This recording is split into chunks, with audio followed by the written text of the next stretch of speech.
Today in the Joy of Editing, we're taking a look at the Vignette Blur filter in Nik 9 Color Efex and how it can soften the surrounding areas while keeping attention right where you want it.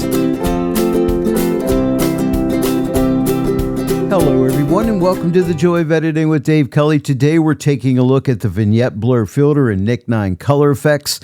Instead of darkening the edges like a traditional vignette, this filter gradually adds blur around the image to help separate the subject and guide the viewer's eye. I'll show you how the controls work and how to apply the effect carefully so the subject remains sharp while the surrounding areas become softer and less distracting. By the way, links for purchasing Nik Collection 9 or any DxO software are in the description below. Use my discount code DAVEKELLY to save 15% off new purchases. When you use my code, I make a small commission, which helps support my channel, and I really appreciate it. Well, let's jump right in. I'm launching Nik Color Efex from Photoshop, but you can also open it from Lightroom Classic, DxO Photo Lab, or use it as a standalone application. No matter how you launch it, the filter controls and results are the same. And here we are inside of Nik 9 Color Efex. Now, if we come over to the left side of the interface, we can see all of our filters over here under Filters. And there is a whole bunch of filters inside of Color Efex, and they're all in alphabetical order.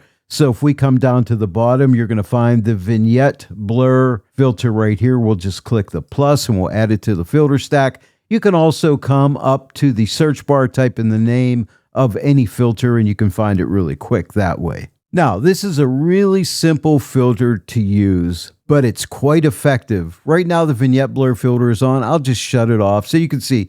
This is before the filter, this is after. Now we have different shapes here. This is a drop-down menu. If I click on it, and you could just hover over the shapes. The first shape is a circle vignette, the second shape is an oval, and the third shape is a rectangle shape. So you have three different shapes. Right now we're on the oval shape. Now under shape we have type, and this is another drop-down. Let me click it. This is type 1. This is type 2. You can see it adds like a lighter blur. This is type 3, another style of blur, and type 4, which adds a very light vignette around the edges with a slight amount of blur. It's more of a light vignette to me. And then we have the different sliders here. We have a transition slider. If I take this the whole way to the left, we can see there's basically hardly any transition here. As I move it to the right, we're starting to add in that transition, as you can see. And then we have the size. I'm going to change the type to type 4 so we can really see this. So what I'm going to do is take the transition the whole way to the left. And now there's basically hardly any transition. Now when I move transition to the right, you can see it transitioning out. You see that? Okay, so let's pull it back to the left. Now let's look at the size. You can see the white vignette around here.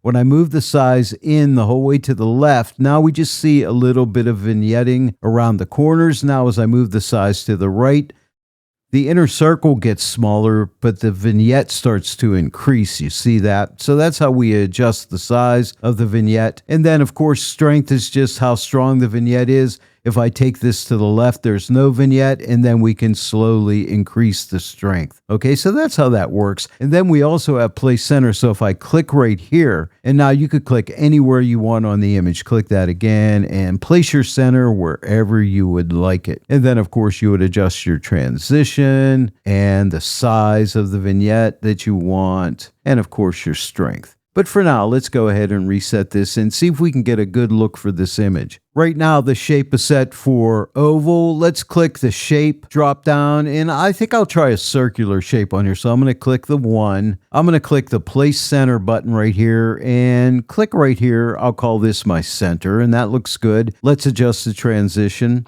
I'll take this in, take it out. I want a lot of transition on this image. I think I'm going to take it over to 100%. And now let's adjust the size. And I think I want it somewhere maybe right about here. Looks good. Now let's check out the strength. I'll take the strength the whole way off and build it up slowly. Watch the edges like out in here. And we'll just add some of that blur out there. You don't want to go too crazy here. Want it to look natural, but I think somewhere right around here looks good.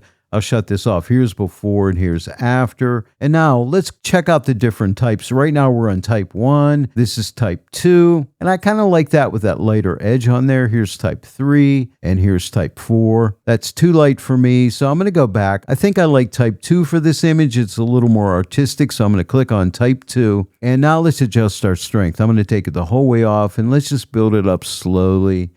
And I think maybe somewhere right around there looks pretty good. Let me adjust my size again. Yeah, I think I'll increase that size a little bit to somewhere right in there. I think looks nice. Now let me shut this off. Here's before and here's after. Pretty nice. Now if the effect is too strong, don't forget you have the overall opacity. So we could take this the whole way off and then just build this up slowly and stop where we think it looks really good.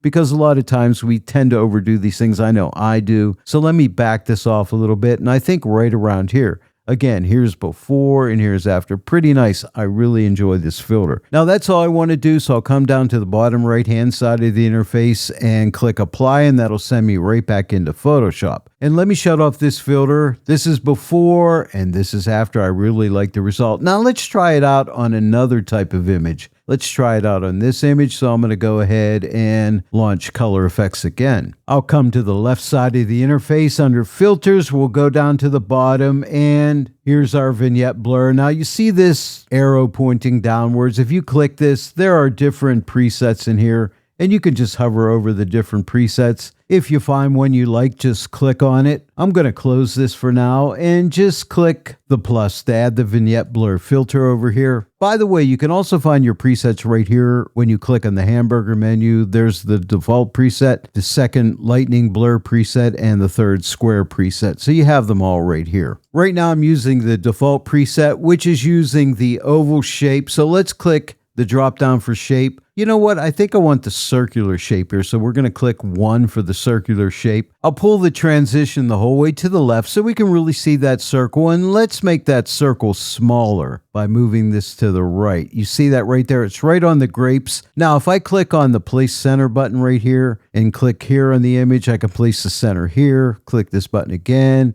If I do want it on the grapes, I'll come and click here again. So now it's just on the grapes. And now we can take the size and let's move it to the left and adjust that. Okay, somewhere right around there, maybe we'll start with. And now let's take the transition because right now we basically don't have a transition. We'll drag this to the right just to smooth this vignette into the image. And I think I'll take it the whole way over to 100%. And now let me adjust the size again. Okay, maybe just a little bit of blur on the edges, maybe somewhere right around there. And I think the strength is too strong, so let's take the strength the whole way off and build it up slowly and just add a little bit of blur. We want to keep this looking natural and realistic, and I think somewhere right around there. Let me adjust the size again, and I think I will give myself a bigger vignette somewhere right around there. I think that looks really nice. And again, if I feel the overall effect is too strong, maybe I'll back off on the opacity a little bit. But no, I think I'm good. I'm going to leave this one at 100%. Let me shut this off. Here's before and here's after. I like it. I think that looks really good. I think I'm done here. I'm going to click apply and send this back into Photoshop. I'll shut off this layer. This is before and this is after. Now, this is a smart filter. Nick Color Efex for me. I set it up that way. On the next image, I'll show you how to do that. If I need to go back into Color Efex and add more filters or readjust this filter, I just double click on Nick Color Efex right here in Photoshop. It'll send me back into Color Efex and I can continue to work on it there. Now, I just have one final example for you, and that is this raccoon image, and the vignette blur filter is great for this type of image. I'll go ahead and launch Color Efex one final time. And here we are in Color Efex. By the way, if you want to use Color Efex as a smart filter in Photoshop, just come down to the bottom right-hand side of the interface, click right here, click on Preferences, and then Apply As. Make sure you click the drop-down and click on Smart Object. And that way, every time you send your image back into Photoshop, it's going to be a smart object. That way, you can always come back in here and readjust or add more filters. All right, for the final time, let's add a vignette blur filter. So we're going to come down, click plus for vignette blur. We add it to the filter stack. And remember, it defaults with that oval shape. And for this image, you know what? I think I want the round shape. So I'm going to click on 1. Let's go through the different types. So I'll click the drop down for type.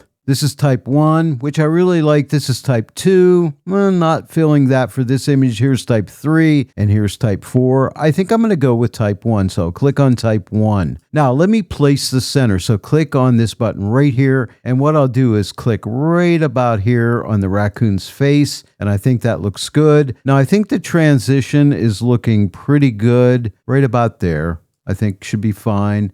Let's adjust the size. How much of a vignette do we want? And I think somewhere right about here looks pretty good. And now for the strength. I think it's a bit too strong, so let me pull this back. And I think maybe somewhere right about here. Let me shut this off. Here's before and here's after. Yeah, I think that looks good. And then to really finish this off, I think it needs a regular vignette. So let's come to the left-hand side of the interface, and I'll click the plus for vignette lens. And now that is too strong. I'm just going to take this amount and pull this to the right. And I just want a bit of a regular vignette in here to maybe somewhere right about here. Let me shut that off. There's before and after. Yeah, now I really like this. And now if we come to the top of the interface for compare, I'll left click and hold. We started out here and end up here, and I like the result. Now I'm going to send this back into Photoshop. Come down to the bottom right corner of the interface, click apply, and that sends us back to Photoshop. And here we are in Photoshop. Here is the before, and here's the after. Isn't this raccoon cute? Well, there it is, everyone. I hope you enjoyed today's tutorial looking at the Vignette blur filter in Nic 9 Color Efex. If you enjoyed today's tutorial, please give this video a like and share it with your friends. And if you're not yet a subscriber to my channel, please subscribe. Click the bell notification icon. Click all so that you receive all notifications, and then every time I upload a new tutorial, you'll get notified about it. I want to thank each and every one of you for joining me today in the Joy of Editing with Dave Kelly, and I will see you all right here next time. But until then, happy editing.